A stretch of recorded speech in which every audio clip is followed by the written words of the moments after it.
প্রশাসনের অভ্যন্তরে ফ্যাসিস্টের দোসররা সক্রিয়, বললেন প্রধানমন্ত্রী। সবার সম্মিলিত প্রচেষ্টায় নতুন বাংলাদেশ গড়ার প্রত্যয়। শেখ হাসিনাকে দিয়ে দেশকে অস্থিতিশীল করতে চাচ্ছে ভারত, বলেছেন স্বরাষ্ট্রমন্ত্রী। বাংলাদেশের সাথে হাসিনা কার্ড খেলছে দিল্লি, মন্তব্য রিজভীর। ভারতকে ভয় পাচ্ছে সরকার, বলেছেন নাহিদ। স্বায়ত্তশাসিত জুলাই জাদুঘরের দাবি, ক্ষমতায় গিয়ে সংস্কার প্রতিশ্রুতি ভুলে গেছে বিএনপি, মন্তব্য ডাক্তার শফিকের। 111-এ তারেক রহমানকে জেআইসি সেলে নির্যাতন করা হয়েছে, জানালেন চিফ প্রসিকিউটর। ডিজিএফআই এর গোপন বন্দিশালা পরিদর্শন ট্রাইব্যুনালের বিচারকদের। দেখছিলেন সংবাদ শিরোনাম, এবার বিস্তারিত। প্রধানমন্ত্রী তারেক রহমান বলেছেন, প্রশাসনে ফ্যাসিবাদের সুবিধাভোগীরা বসে নেই। একটি চক্র বিদ্যুৎ ও জ্বালানি সেক্টরকে অস্থির করতে সক্রিয়। বিদ্যুৎ ও জ্বালানি খাতে ফ্যাসিস্ট সরকারের সময়ের পরিকল্পনাহীনতা এবং বিশেষ মহলকে যে সুবিধা দেয়া হয়েছে তার জের টানতে হচ্ছে দেশের মানুষ ও বর্তমান সরকারকে। সংকট থেকে ধীরে ধীরে বের হয়ে আসার চেষ্টা করছে সরকার। রাজনৈতিক সম্পৃক্ততার কারণে যাতে চিকিৎসা সেবায় বিঘ্ন না ঘটে সেজন্য সতর্ক থাকতে চিকিৎসকদের প্রতি আহ্বান জানান প্রধানমন্ত্রী। জানান, খুব দ্রুতই হেলথ কার্ড দেবে সরকার। আরও জানাচ্ছেন জাহাঙ্গীর আকন্দ। সকালে জাতীয় সংসদ ভবনের এলডি হলে সংগঠনের ৩৭তম প্রতিষ্ঠা বার্ষিকী উপলক্ষে চিকিৎসক সমাবেশের আয়োজন করে ডক্টরস অ্যাসোসিয়েশন অব বাংলাদেশ ড্যাব। দেশের বিভিন্ন প্রান্ত থেকে ড্যাবের নেতাকর্মী ও চিকিৎসকরা সমাবেশে যোগ দেন। সকাল 9:30টার দিকে চিকিৎসক সমাবেশে যোগ দেন প্রধানমন্ত্রী তারেক রহমান। এ সময় সঙ্গে ছিলেন তার সহধর্মিণী ও জিয়াউর রহমান ফাউন্ডেশনের vice chairman doctor Zubaida Rahman. এ সময় শিক্ষার্থী ও পেশাজীবীদের রাজনীতিতে সক্রিয় অংশগ্রহণের যৌক্তিকতা নিয়ে কথা বলেন প্রধানমন্ত্রী তারেক রহমান। একটি গণতান্ত্রিক রাষ্ট্রে যেহেতু রাজনৈতিক সিদ্ধান্ত প্রায় সকল কাজকেই প্রভাবিত করে, সেহেতু শিক্ষার্থী, শিক্ষক কিংবা পেশাজীবী সবাই যার যার মতাদর্শ অনুসারে রাজনৈতিকভাবে সুসংগঠিত থাকবেন বা সচেতন থাকবেন, এটা অযৌক্তিক কোনো বিষয় নয়। তবে রাজনৈতিক সম্পৃক্ততা যেন নিজেদের পেশাগত দায়িত্ব পালনে বিঘ্ন না ঘটায় বা বিঘ্ন ঘটার কারণ না হয়, সেটি হচ্ছে মোস্ট ইম্পর্টেন্ট। প্রথাগত রাজনীতির বাইরে এসে রাজনীতির গুণগত পরিবর্তন খুব সম্ভবত প্রত্যেকটি সেক্টরে সামগ্রিকভাবে সমগ্র বাংলাদেশে এখন সময়ের একটি কঠিন দাবি বা খুব স্ট্রং ডিমান্ড। এটা আমরা সকলেই সেটি অনুভব করতে পারি, বিশেষ করে 5ই আগস্টের পর থেকে। প্রধানমন্ত্রী বলেন, সরকার যখন দায়িত্ব নেয় তখন ভঙ্গুর রাষ্ট্র, দুর্বল অর্থনীতি, স্বাস্থ্য, শিক্ষা সহ প্রতিটি সেক্টর ভঙ্গুর অবস্থায় ছিল। সেখান থেকে সরকার চেষ্টা করছে দেশকে একটা শক্ত ভিতের উপর দাঁড় করাতে। এমন পরিস্থিতিতেও রাষ্ট্র, রাজনীতি, শাসন, প্রশাসনে ফ্যাসিবাদের সুবিধাভোগীরা কিন্তু বসে নেই। সাম্প্রতিক সময়ে আপনারা নিশ্চয়ই খেয়াল করেছেন, একটি চক্র খুব সুকৌশলে জ্বালানি কিংবা বিদ্যুৎ সেক্টরকে অস্থিতিশীল করার জন্য সক্রিয়, বেশ সক্রিয়। তারা বিভিন্নভাবে বিভিন্ন বিভ্রান্তিকর বক্তব্য উপস্থাপন করছে। সরকার কিন্তু একবারও অস্বীকার করেনি যে বহু মানুষ, বাংলাদেশের বহু মানুষ এই মুহূর্তে বিদ্যুৎ ও গ্যাস সংক্রান্ত বিষয় অনেক কষ্ট ভোগ করছে, আমরা জানি এটি। তবে আমি মাত্র উল্লেখ করেছি, আমরা সামগ্রিকভাবে একটি ভঙ্গুর অবস্থা বা ব্যবস্থা আমরা উত্তরাধিকার সূত্রে পেয়েছি। গ্যাস বা জ্বালানি বা পেট্রোল, সামগ্রিকভাবে জ্বালানি খাতে যেই অপরিকল্পিতভাবে প্ল্যান প্রোগ্রামগুলো গ্রহণ করা হয়েছিল, অথবা বিগত দিনগুলোতে কোনো নির্দিষ্ট মহলকে সুবিধা পাইয়ে দেওয়ার জন্য যে সকল নীতি গ্রহণ করা হয়েছিল, তার খেসারত সমগ্র দেশ, দেশের মানুষ এবং বর্তমান সরকারকে বহন করতে হচ্ছে। সেজন্যই আমরা এর মধ্যে কাজ শুরু করেছি। আমরা কাজ করেছি যে এই যে অপরিকল্পিত প্ল্যান যেগুলো ছিল, যা আমাদের জ্বালানি খাতকে একটি বিপদের মুখে ফেলে দিয়েছে, কিভাবে সেটিকে সঠিক করে নিয়ে আসতে পারি, আমরা কিভাবে এমন একটি পরিকল্পনা আমরা উপস্থাপন করতে পারি যা বাস্তবায়নের মাধ্যমে এই পেট্রোল বলুন, গ্যাস বলুন বা সামগ্রিকভাবে জ্বালানি খাত বলুন, এর থেকে দেশ এবং দেশের মানুষকে ধীরে ধীরে আমরা সংকট থেকে ধীরে ধীরে আমরা বের করে নিয়ে আসতে পারি। প্রতিটি উপজেলার স্বাস্থ্যকেন্দ্র 101 শয্যায় উন্নীত করার কথা জানিয়ে প্রধানমন্ত্রী বলেন, সেবার মানসিকতা না থাকলে অবকাঠামোগত উন্নয়ন কোনো কাজে আসবে না। যত দ্রুত সম্ভব হেলথ কার্ড চালু করার কাজ আমরা চেষ্টা করছি বাস্তবায়ন করতে। আমি জানি দায়িত্ব পালন করতে গিয়ে আপনাদেরকে নানা সীমাবদ্ধতার মুখোমুখি হতে হয়। তারপরেও কিছু কিছু ক্ষেত্রে অনিচ্ছাকৃত অবহেলা বা দায়িত্ব পালনে শৈথিল্য একদিকে সরকারের সামগ্রিক কার্যক্রমকে প্রশ্নবিদ্ধ করে, অপরদিকে চিকিৎসক কিংবা চিকিৎসা ব্যবস্থা সম্পর্কেও জনমনে অনাস্থা তৈরি করে। এক্ষেত্রে দেশের মানুষ চিকিৎসকদের কাছ থেকে আরও দায়িত্বশীল এবং মানবিক ভূমিকা প্রত্যাশা করে। আসুন আমরা সকলে মিলে এমন একটি চিকিৎসা বান্ধব বাংলাদেশ গড়ে তুলি, যেখানে দেশের প্রতিটি মানুষ মানসম্মত স্বাস্থ্যসেবা পাবে এবং উন্নত চিকিৎসার জন্য বিদেশমুখী হবে না আর, ইনশাআল্লাহ। এর আগে প্রধানমন্ত্রী তারেক রহমান ও ডাক্তার জুবাইদা রহমান জাতীয় সংসদ ভবনের এলডি হল প্রাঙ্গণে নিম ও অর্জুন গাছের চারা রোপণ করেন। জাহাঙ্গীর আকন্দ, বাংলা ভিশন, ঢাকা। স্থানীয় সরকার মন্ত্রী ও বিএনপি মহাসচিব মির্জা ফখরুল ইসলাম আলমগীর বলেছেন, প্রধানমন্ত্রী জনগণ ও দেশের কল্যাণে কাজ শুরু করেছেন। তার কর্মকাণ্ডে জনগণের প্রতি দায়বদ্ধতা ও দেশের উন্নয়নের প্রত্যয় স্পষ্ট। ড্যাবের প্রতিষ্ঠাবার্ষিকীর অনুষ্ঠানে তিনি কথা বলেন। অনুষ্ঠানে প্রধানমন্ত্রী সহধর্মিণী ও বিশিষ্ট কার্ডিওলজিস্ট ডাক্তার জুবাইদা রহমানও বক্তব্য রাখেন। আছি আমাদের নেতা তারেক রহমান সাহেবের দিকে, কারণ তিনি বাংলাদেশে যখন প্রথম আসলেন, সে একটা ভয়াবহ ফ্যাসিস্ট শাসনের পরে এসেই তিনি প্রথম যে কথাটা বলেছিলেন যে আই হ্যাভ এ প্ল্যান। সেই প্ল্যান তিনি শুরু করেছেন নির্বাচনের পরে, নির্বাচিত হওয়ার পর থেকে। আপনারা নিশ্চয়ই লক্ষ্য করেছেন যে তার প্রতিটি পদক্ষেপ হচ্ছে জনগণের কল্যাণের জন্য, দেশের কল্যাণের জন্য। এবং আজকে চিকিৎসা ক্ষেত্রে বাজেটে সবচেয়ে বড় যে অতীতের চাইতে সবচেয়ে বড় আপনার যে বরাদ্দ প্রদান করা হয়েছে, সেটাও এই তারেক রহমান সাহেবের নেতৃত্বেই করা হয়েছে। আমরা আশা করছি যে আগামী 5 বছরে চিকিৎসা ক্ষেত্রে যে বরাদ্দ, সেই বরাদ্দ জিডিপির প্রায় 5% গিয়ে পৌঁছাবেন তিনি ঘোষণা দিয়েছেন। আমি বিশ্বাস করি ডক্টরস অ্যাসোসিয়েশন অফ বাংলাদেশ, ড্যাব, বাংলাদেশের চিকিৎসক সমাজে মানবিকতার ও পেশাগত উৎকর্ষতার একটি উজ্জ্বল দৃষ্টান্ত। আমি বিশ্বাস করি ড্যাব তার ঐতিহ্য, পেশাগত সক্ষমতা ও মানবিক অঙ্গীকার ধারণ করে ভবিষ্যতেও চিকিৎসকদের কল্যাণ, স্বাস্থ্যসেবার মানোন্নয়ন এবং মানুষের পাশে দাঁড়ানোর ক্ষেত্রে গুরুত্বপূর্ণ ভূমিকা পালন করবে। সবার সম্মিলিত প্রচেষ্টায় সুন্দর বাংলাদেশ গড়ে তোলার প্রত্যয় ব্যক্ত করেছেন প্রধানমন্ত্রী তারেক রহমান। তিনি বলেন, জুলাই গণ অভ্যুত্থান ও বিভিন্ন সময়ে দেশের মানুষের আত্মত্যাগের মূল লক্ষ্য ছিল একটি উন্নত বাংলাদেশ গড়ে তোলা। শনিবার তেজগাঁওয়ে প্রধানমন্ত্রীর কার্যালয়ে জুলাই 2024-এর গণ অভ্যুত্থানে শহীদ ও গুরুতর আহত 10 ব্যক্তির পরিবারের সদস্যদের চাকরির নিয়োগপত্র প্রদান অনুষ্ঠানে তিনি একথা বলেন। প্রধানমন্ত্রী বলেন, চাকরিপ্রাপ্তদের কেউ জুলাইয়ের আন্দোলনে সরাসরি অংশ নিয়েছেন, আবার কারো আপনজন এই আন্দোলনে অংশ নিয়েছেন।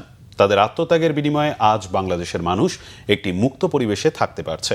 প্রধানমন্ত্রী 1971 সালের মুক্তিযুদ্ধ থেকে শুরু করে 2024 সালের জুলাই আন্দোলন পর্যন্ত বিভিন্ন সময়ে মানুষের আত্মত্যাগের কথা তুলে ধরেন। তিনি বলেন, এসব আত্মত্যাগের মূল লক্ষ্য উদ্দেশ্য ছিল একটি উন্নত বাংলাদেশ গড়ে তোলা, যেখানে দেশের মানুষ আরও ভালোভাবে বসবাস করতে পারবে।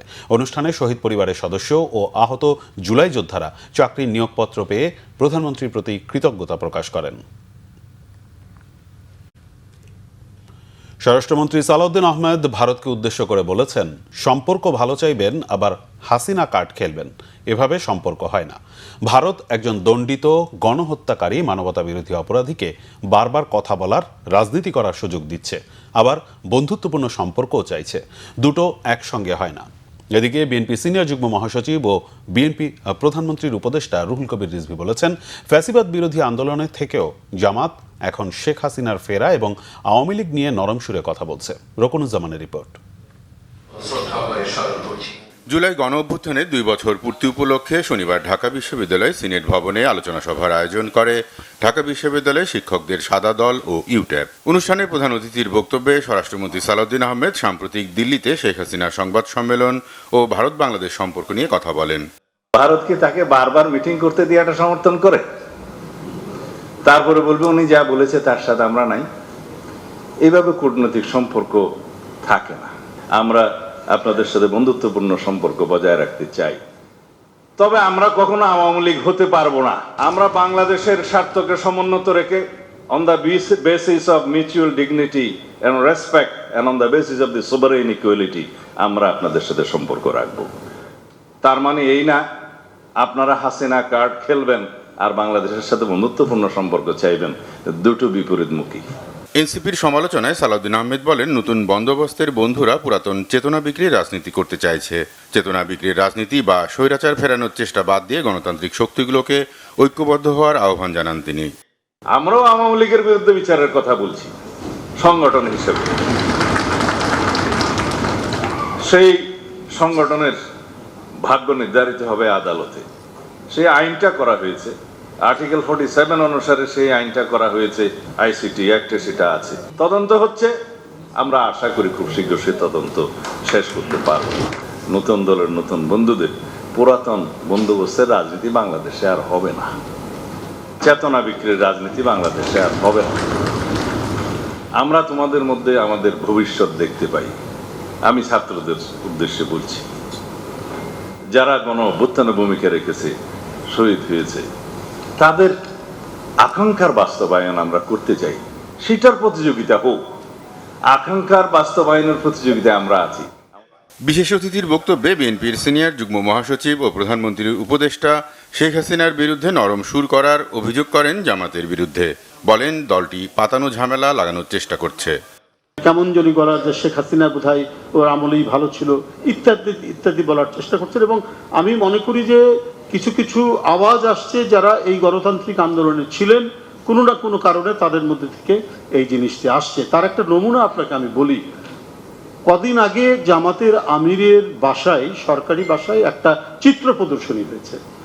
ওখানে শেখ মুজিবের 7ই মার্চের ভাষণ আছে, ওখানে মুক্তিযুদ্ধের বিভিন্ন চিত্র আছে, জুলাইয়ের বিভিন্ন চিত্র আছে।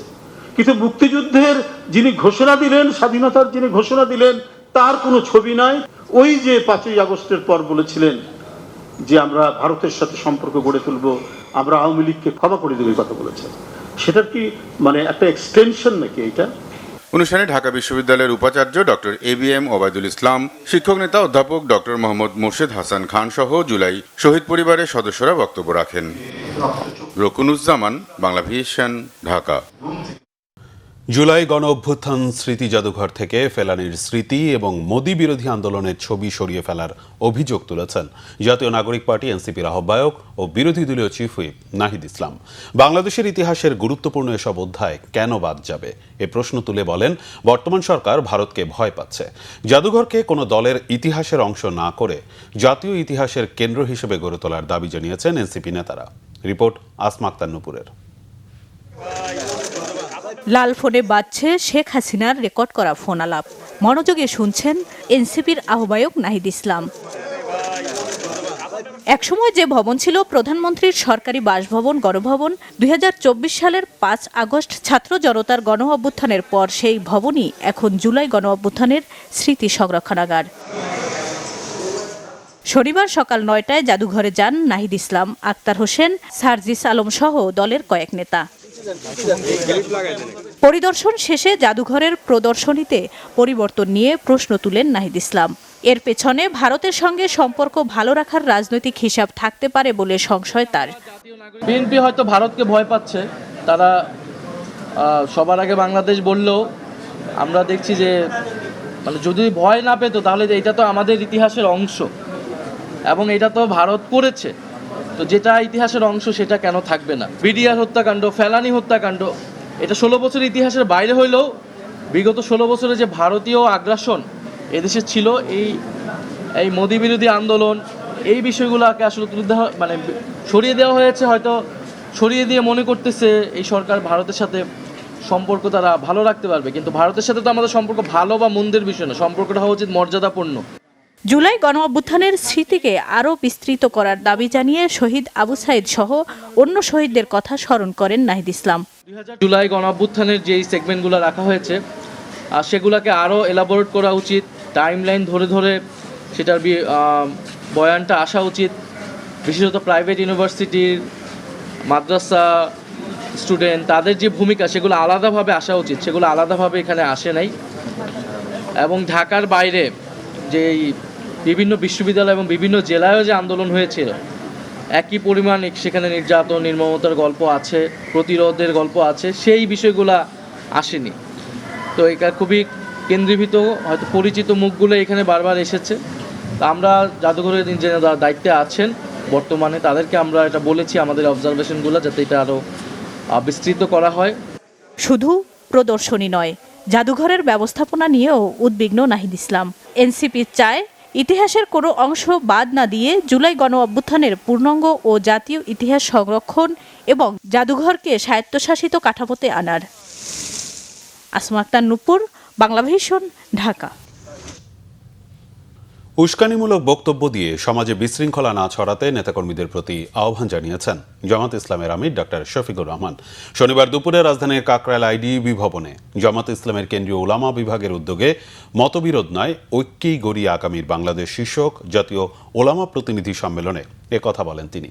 আরও বলেন, বর্তমান সমাজে সত্য কথা বললে বাধা আসবেই, তবে সে বাধা অতিক্রম করে সামনে এগিয়ে যেতে হবে। ইনসাফের ভিত্তিতে দেশ বিনির্মাণে জামাত ইসলামী কোনো জালিমের সাথে আপোষ করবে না বলেও জানান ডক্টর শফিকুর রহমান। এর আগে মিন্টু রোডে জামাত আমিরের সরকারি বাসভবনে আয়োজিত জুলাই এখনও শেষ হয়নি শীর্ষক প্রদর্শনী পরিদর্শন শেষে বিরোধী দলীয় নেতা অভিযোগ করেন, ক্ষমতায় গিয়ে সংস্কারের প্রতিশ্রুতি ভুলে গেছে বিএনপি। আমরা জামাত ইসলামের বিজয় চাই না, আমরা মানবতার বিজয় চাই। আর মানবতার প্রোটেক্টর হচ্ছে আল্লাহ তাআলার বিধান। আপনারা হক কথা বলতে গেলে বাধা আসবে, আসুক, জীবন একটা, সেটা যেন হকের উপর থাকে শক্তভাবে। ইনশাল্লাহ পারবো তো। তবে নিজের থেকে কেউ কোনো উস্কানিমূলক বক্তব্য দিয়ে বিশৃঙ্খলা যেন আমরা সৃষ্টি না করি, এটা খেয়াল রাখতে হবে। হক কথা বলবেন, মাউইজায়ে হাসানার সাথে বলবেন, হিকমার সাথে বলবেন, তারপরে যেটা হবে তাবিলতু জামিয়া। মানুষ ধরে বন্দি রেখে অমানবিকভাবে নির্যাতন করা হয়েছিল ডিজিএফআই এর জয়েন্ট ইন্টারোগেশন সেল বা জেআইসির গোপন বন্দিশালায়। 5 আগস্টের পর প্রমাণ লোপাটে সেসব সেলে পরিবর্তন আনা হয়েছে। শনিবার আন্তর্জাতিক অপরাধ ট্রাইব্যুনালের বিচারপতিরা আয়নাঘর পরিদর্শন করেন। এরপর চিফ প্রসিকিউটর আমিনুল ইসলাম এ তথ্য জানান। আসামি পক্ষের আইনজীবীদের দাবি, জেআইসি সেলে আসামিদের অপরাধ প্রমাণের কোনো তথ্য নেই। বিস্তারিত জানাচ্ছেন জিয়া খান। শনিবার ডিজিএফআই এর গোপন বন্দিশালা পরিদর্শন করেন ট্রাইব্যুনালের বিচারক, প্রসিকিউশন ও আসামিপক্ষের আইনজীবীরা। পরিদর্শন শেষে চিফ প্রসিকিউটর আমিনুল ইসলাম বলেন, 1/11 এর উত্তাল সময়ে জেআইসি সেলে রাখা হয়েছিল বর্তমান প্রধানমন্ত্রী তারেক রহমানকে। জেআইসি নামক যে প্রতিষ্ঠানটি, এইটি ছিল মানুষকে ধরে এনে সেখানে বন্দি করে রেখে তাদের উপরে যে অত্যাচার এবং নির্যাতনের যে একটা সেল, যেটা পরবর্তীতে সর্বজন পরিচিত আয়নাঘর হিসেবে পরিচিতি পেয়েছে। সেখানে কি অমানবিকভাবে বন্দীদেরকে ধরে এনে দিনের পর দিন, মাসের পর মাস, বছরের পর বছর রাখা হয়েছে। 1/11 সময় আজকের মাননীয় প্রধানমন্ত্রী আমাদের অহংকার জনাব তারেক রহমানকে আজকের যে জেআইসি সেলটি আমরা পরিদর্শন করেছি তারই কোনো একটি কামরায় তাকেও কিন্তু সেখানে আনা হয়েছে, তার উপরে নির্যাতন করা হয়েছিল। শুধু তারেক রহমান নয়, হুম্মাম কাদের চৌধুরী, ব্রিগেডিয়ার আজমি সহ অসংখ্য মানুষকে এখানে বন্দী রাখা হয়েছিল জানিয়ে চিফ প্রসিকিউটর বলেন, এই মানবতা বিরোধী অপরাধের সাথে যারা জড়িত তাদের সবাইকে বিচারের আওতায় আনা হবে। 5 আগস্টের পরে নতুন করে পেইন্ট করে দেওয়া হয়েছে। অনেক জায়গায় সিমেন্ট দিয়ে এবড়ো তেবড়ো করে ওয়ালগুলো আগের যে অবস্থাটা সেটা নষ্ট করে দেওয়া হয়েছে। কারণ হচ্ছে যে তারা অনেক বন্দিরা তারা লিখে রাখতো, যেমন আমাদের হুম্মাম কাদের চৌধুরী, তাকেও কিন্তু এই জেআইসি সেলে বন্দি করে রাখা হয়েছিল। তাই তিনি কতদিন বন্দি ছিলেন তার নিজের হাতের একটা লেখা ছিল, এবং HQ বা চি নামে একটা প্রতীকী ব্যাপার ছিল, সেটি কিন্তু তারা সাদা রং করে প্লাস্টার করে দিয়েছে। যদিও প্লাস্টারের পরেও তার এই লেখাটা কিন্তু এখনও জেআইসি সেলের একটি রুমের মধ্যে বন্দি, মানে এখনই কিন্তু বিদ্যমান আছে। এরকম অসংখ্য তারা যে এভিডেন্স তারা স্ক্রিন করবার জন্যে তারা যে একটা অপচেষ্টা করেছে পরবর্তীকালে, সেটা কিন্তু টিএফআইয়ের মতো জেআইসিতেও এইগুলো আমরা পেয়েছি। আমরা এগুলো সিলগালা করে রেখেছি, বিচার শেষ না হওয়া পর্যন্ত হয়তো এগুলো আমাদের কাস্টডিতে থাকবে। তবে আয়নাঘর পরিদর্শন শেষে আসামিপক্ষের আইনজীবীরা দাবি করেন বন্দীদের দেয়া সাক্ষ্যের সাথে মিল নেই এই আয়নাঘরের। Major general Sheikh Sarwar, brigadier general Tanvir Siddiqui এবং ব্রিগেডিয়ার জেনারেল মাহবুব, এই তিনজন আসলে জেআইসির ডিরেক্টর ছিলেন, কিন্তু জেআইসি একটা ফ্যাসিলিটি, জেলখানার জেলার যেরকম ডিসাইড করে না অথবা ডিসিশন নেন না এখানে কাকে আনা হবে, কতদিন রাখা হবে এবং কবে ছাড়া হবে, এটা তাদের ডিসিশন না। আমাদের এই তিনজন আসামি অথবা ক্লায়েন্টের একই রোল ছিল, এখানে ওনাদের সম্পৃক্ততা নেই। মিস্টার আজমি যে সাক্ষ্য দিয়েছেন ট্রাইব্যুনালে, সেই সাক্ষ্য এবং আজকে যেটা দেখা গিয়েছে তাতে মিস্টার আজমি একজন মিথ্যাবাদী সাক্ষী হিসেবে পরিগণিত হয়েছেন। কিভাবে আমি একটু বলি। মিস্টার আজমি জবানবন্দিতে বলেছেন যে তিনি জেআইসির অধীনে অর্থাৎ ডিজিএফের বন্দিশালায় থাকার সময় আলো, বাতাস, চন্দ্র, সূর্য, গাছপালা কোনো কিছু দেখেন নাই। অথচ আজকে যে রুমটি 17 ফিট বা 21 ফিটের নামে যে এসি রুমের টাইলস করা যে রুমটি দেখানো হয়েছে, সেই রুমে কিন্তু দুটো জানালা আছে দক্ষিণ দিকে। সেই জানালা দিয়ে প্রথমে দেখা যায় গাছ, যে গাছের বয়স সর্বনিম্ন হবে কমপক্ষে 20 বছরের অধিক। তাহলে যে ব্যক্তি গাছ দেখে নাই সেই ব্যক্তি কি করে এই মেজবি দেখে, মেজবির উল্টা ওয়াল দেখে? জয়েন্ট ইন্টারোগেশন সেল বা জেআইসিতে 26 জনকে বন্দি রেখে নির্যাতনের মামলায় শেখ হাসিনা, তারেক সিদ্দিকী সহ মোট আসামি 13 জন। এর মধ্যে ডিজিএফআই এর সাবেক 5 মহাপরিচালক সহ বর্তমান ও সাবেক সেনা কর্মকর্তা রয়েছেন 10 জন। জিয়া খান, বাংলা ভিশন, ঢাকা। মুক্তিযুদ্ধ বিষয়ক প্রতিমন্ত্রী ইশরাক হোসেন বলেছেন, জুলাই গণ অভ্যুত্থান ছিল একটি সার্বজনীন আন্দোলন। এই আন্দোলনে বিভিন্ন রাজনৈতিক দল, সংগঠন ও শ্রেণী পেশার মানুষের অংশগ্রহণ ছিল। তাই কোনো একক ব্যক্তি বা রাজনৈতিক দলের এই আন্দোলনের কৃতিত্ব দাবি করার সুযোগ নেই। শনিবার রাজধানীর যাত্রাবাড়িতে জুলাই গণ অভ্যুত্থানের শহীদ ও আহতদের স্মরণে আয়োজিত এক স্মরণ সভায় তিনি কথা বলেন। ইশরাক হোসেন বলেন, জুলাই গণ অভ্যুত্থান কারো একক পৈতৃক সম্পত্তি নয়। আপনারা জুলাইকে বিক্রি করবেন না। আহত জুলাই যোদ্ধা এবং শহীদ পরিবারের কর্মক্ষম সদস্যদের শিক্ষা ও প্রশিক্ষণের মাধ্যমে দক্ষ করে তোলার পাশাপাশি তাদের কর্মসংস্থানের ব্যবস্থা করা হবে। প্রধানমন্ত্রীর ঘোষণা অনুযায়ী এই কার্যক্রম বাস্তবায়নে সরকার কাজ করছে। যাত্রাবাড়িতে স্থায়ী শহীদ মিনার নির্মাণের দাবির প্রসঙ্গে ইশরাক হোসেন বলেন, জুলাই গণ অভ্যুত্থানের সময় যাত্রাবাড়ি ছিল আন্দোলনের অন্যতম হটস্পট। এখানে অনেক মানুষ আন্দোলনে অংশ নিয়েছেন এবং অনেকে শহীদ হয়েছেন। তাদের স্মৃতি ধরে রাখতে স্থায়ী শহীদ মিনার নির্মাণের যে দাবি উঠেছে তা প্রধানমন্ত্রীর কাছে উপস্থাপন করা হবে। যারা 1971 সালে বাংলাদেশের বিরোধিতা করেছিল, বাংলাদেশের মুক্তিযুদ্ধের বিপক্ষে ছিল, আমাদের মা বোনদেরকে ধর্ষণ করেছে, মুক্তিযোদ্ধাদের হত্যা করেছে, তারা এখন এদের সাথে মিলে 71-এর স্মৃতিকে মুছে ফেলে নতুন ইতিহাস লেখার চেষ্টা করছেন। সেটা ইতিহাস বিকৃত না? তা আমি আজকে নাহিদ ইসলাম তিনি আহ্বান জানিয়েছেন, সেই আহ্বানকে আমরা স্বাগত জানাই। তিনি বলেছেন ইতিহাস যেন আমরা বিকৃত না করি। আমিও নাহিদ ইসলামকে আহ্বান জানাবো, আপনি সঠিক কথাই বলেছেন, ইতিহাস যেন আমরা বিকৃত না করি। 1971-এর ইতিহাস যেন আমরা বিকৃত না করি। 24-এর গণ অভ্যুত্থানের ইতিহাস যেন আমরা বিকৃত না করি। সেই গণ অভ্যুত্থান কারো একক দাবিদার হতে পারে না। কোনো একক দলের কৃতিত্ব ছিল না, তখন এনসিপি নামক কোনো রাজনৈতিক দলের অস্তিত্বই ছিল না। 25 বছর পূর্তিতে রজত জয়ন্তী উদযাপন করেছে বাংলাদেশের তথ্য প্রযুক্তি ও ডিজিটাল অবকাঠামো খাতের অন্যতম পরিচিত প্রতিষ্ঠান আলফানেট। একই আয়োজনে উদ্বোধন করা হয়েছে দান ও তহবিল ব্যবস্থাপনার ডিজিটাল প্ল্যাটফর্ম মহসিন। রাজধানীর একটি 5 তারকা হোটেলে আয়োজিত অনুষ্ঠানে উপস্থিত ছিলেন আলফানেটের গ্রাহক, ব্যবসায়িক অংশীদার, প্রযুক্তি খাতের বিশিষ্ট ব্যক্তিবর্গ, সমাজসেবী, বিভিন্ন সামাজিক ও মানবিক সংগঠনের প্রতিনিধি এবং আলফানেট পরিবারের সদস্যরা। অনুষ্ঠানে তুলে ধরা হয় আলফানেটের 25 বছরের অর্জন, প্রযুক্তি খাতে অবদান এবং ভবিষ্যৎ পরিকল্পনা। আয়োজনের অন্যতম গুরুত্বপূর্ণ অংশ ছিল মহসিন প্ল্যাটফর্মের আনুষ্ঠানিক উদ্বোধন। দাতব্য সংস্থা, ফাউন্ডেশন, মসজিদ ও সামাজিক প্রতিষ্ঠানের জন্য তৈরি এই ডিজিটাল প্ল্যাটফর্মের মাধ্যমে তহবিল সংগ্রহ ও ব্যবস্থাপনার বিভিন্ন কার্যক্রম পরিচালনা করা যাবে। 2001 সালে যাত্রা শুরু করা Alphanet hosting, cloud, VPS, dedicated server, email এবং এন্টারপ্রাইজ আইটি সলিউশন সহ বিভিন্ন প্রযুক্তি সেবা দিয়ে দেশের ডিজিটাল অগ্রযাত্রায় ভূমিকা রেখে আসছে। সংবাদ শেষ করব শিরোনামগুলো আরেকবার জানিয়ে।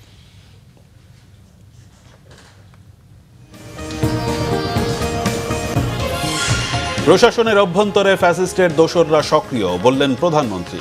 সবার সম্মিলিত প্রচেষ্টায় সুন্দর বাংলাদেশ গড়ার প্রত্যয়। শেখ হাসিনাকে দিয়ে দেশকে অস্থিতিশীল করতে চাচ্ছে ভারত, বলেছেন স্বরাষ্ট্রমন্ত্রী। বাংলাদেশের সাথে হাসিনা কার্ড খেলছে দিল্লি, মন্তব্য রিজভির।